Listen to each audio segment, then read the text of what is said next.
Hello, I'm Denise Phillips and welcome to Northwood United Synagogue. Today is the second of a series of festival little videos connecting the Hagim with food. And today we're focusing on Tu B'Shvat, the festival of trees. This year, Tu B'Shvat falls on the evening of Sunday the 16th of January. And as I say, it is a wonderful way of thanking Hashem for the bounty and the foods that he produces. So there are lots of different customs to which we connect Tu B'Shvat with. And one of them, as I say, is really great that we eat 15 different types of fruits, because Tu B'Shvat means the 15th of the month of Shvat, and 15 is also Hashem's name. But some of the fruits that we do connect with are ones that are indigenous and also to Israel, and also the 7 species. So we are talking about the wheat, the barley, grapes, figs, pomegranates, olives and dates. And also what the other customs is that we tend to use these different fruits in lovely different recipes. Some Jews preserve their etrog on Sukkot, and also some Jews tend to pray for a beautiful etrog for their time at Sukkot too. So they preserve their etrog and use it at Tu B'Shvat, but they pray for a good one for the next Sukkot festival.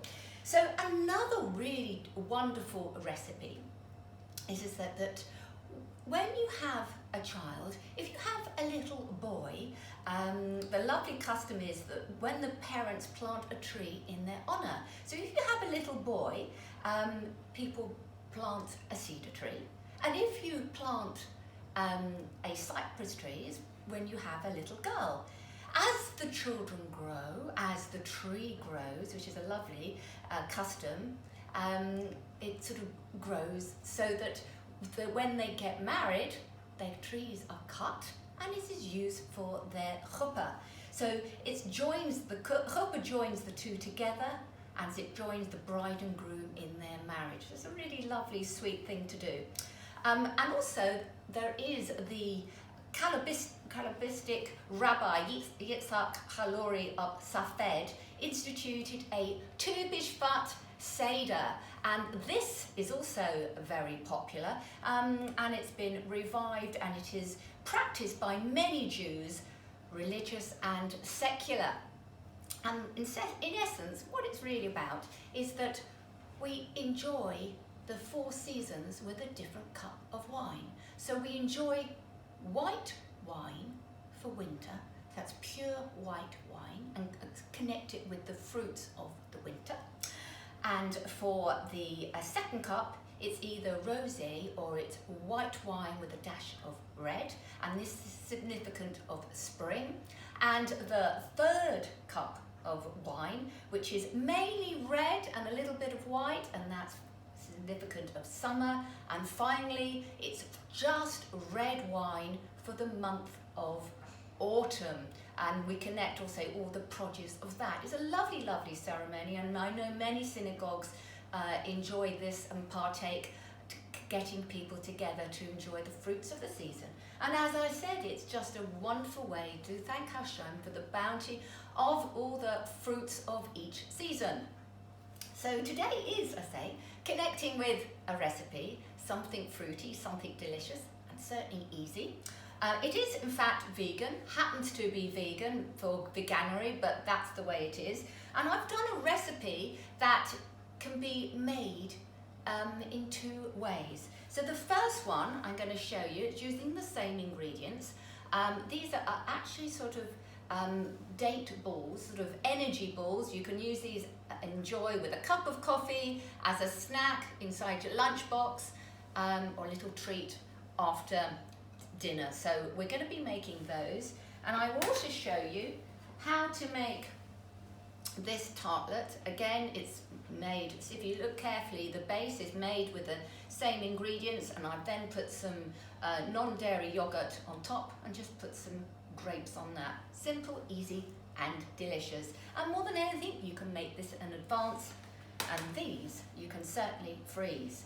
So let me talk you through each stage of what we're going to be doing. Firstly, a really good tip, and that is to pour, and these ingredients is these fresh dates, and I poured boiling water over them. And what you do is then drain it, and it softens up this fruit.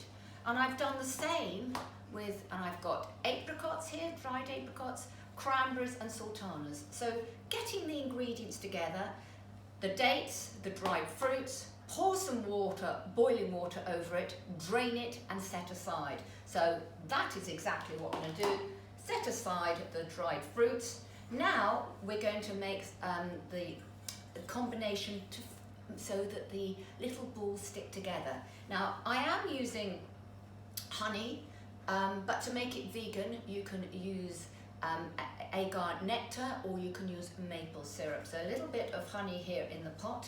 All my recipes are on my website, jewishcookery.com. So just going to melt the honey. I'm going to add here vanilla, so that's vanilla extract.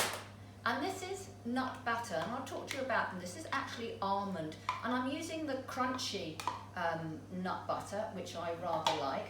Now this is with a company called Natura Well. They are KLBD, and they do loads and loads of different nut butters, pistachio, macadamia, they do coconut, they do the nutty, crunchy texture, and they also do the smooth texture as well. So I have put in the almond butter in here, and I say what I'm just doing is sort of melting this down so that the lumps sort of merge in and heats up the honey.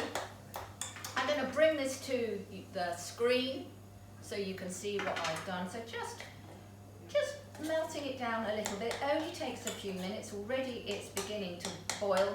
So I'm going to just set that to one side and move on to the rest of this recipe. It is so easy. We'll turn the heat off. This is what I'm looking at. So I'm going to move that, as I say, to one side. The next step of this recipe, I'll put that into the bowl, and that is going to chop the dates. So the dates that had boiling water, just going to whiz that together.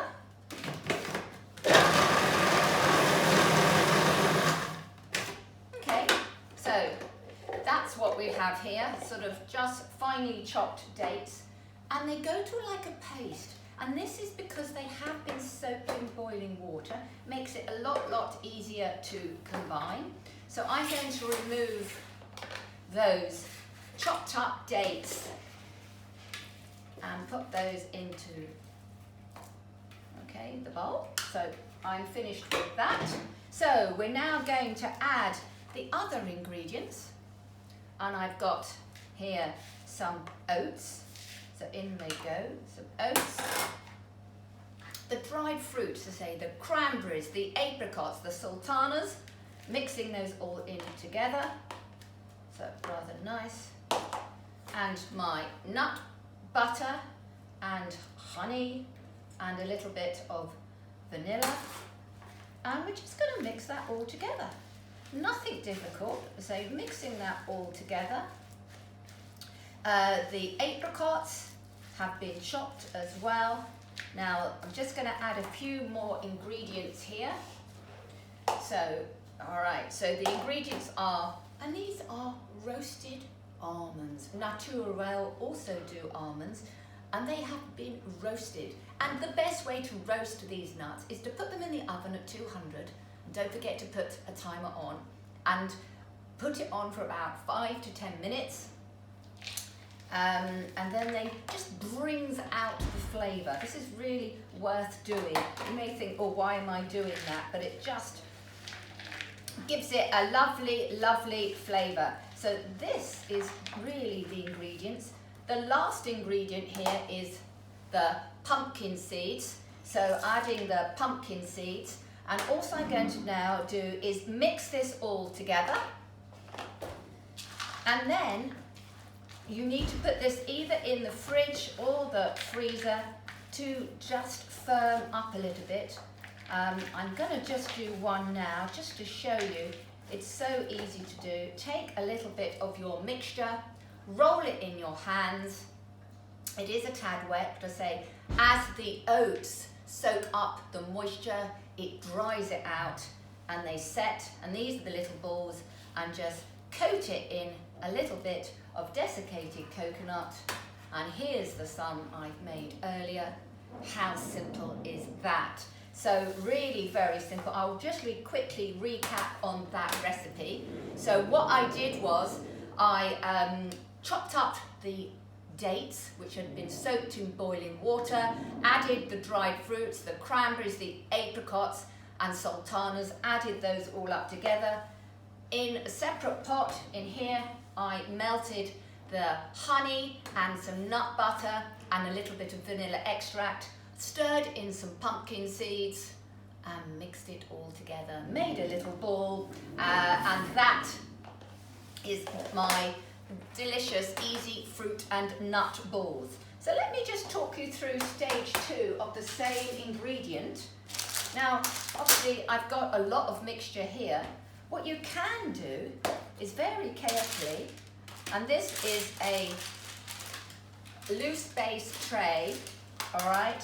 I'm going to take a spoon and just very, very carefully, lined with baking parchment paper, spread the mixture to once to the edges so it's evenly, there we go.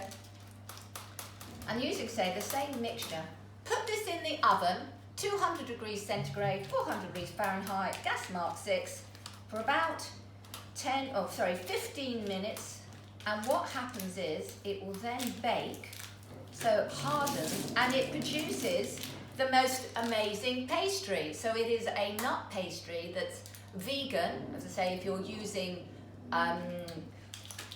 maple syrup, or if you're using agar nectar, or it's vegetarian, and it's definitely gluten free. So here we have the pastry.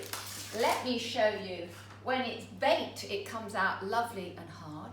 And also I have done here is added a little bit of, and this is happens to be Ultra natural yogurt. You can add the flavours if you wanted. I've just added to keep the flavours, because it's quite sweet because of the naturalness, and added some grapes. All the recipes, as I say, are on my website, jewishcookery.com.